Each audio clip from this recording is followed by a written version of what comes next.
Oktober yang kita laksanakan adalah kempen Internet Selamat 2026 at Bazar Ramadan yang dilaksanakan di seluruh negara. Dan di Kedah kita buat di perkarangan Stadium Darul Aman.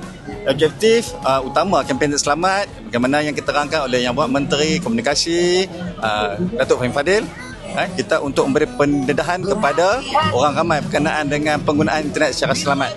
Kita untuk menekankan, kita untuk memberi pendedahan bagaimana untuk aplikasi yang digunakan oleh ibu bapa dalam parental control untuk lihat apa yang digunakan oleh anak-anak mereka.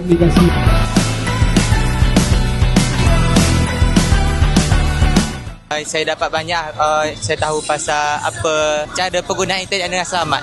Sesuai untuk orang awam tahulah, saya fahamkan maklumat ni kan. Macam budak-budak ni tak boleh lah main gadget sangat.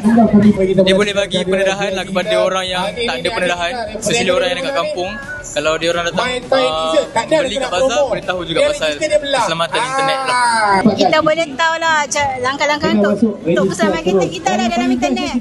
Segi macam kita manfaatkan dia dengan betul lah. Kita ada target audience yang pelbagai umur. So dia boleh bagi awareness lah dekat masing-masing, sebab bila dalam online awareness ni dia tak akan meluas.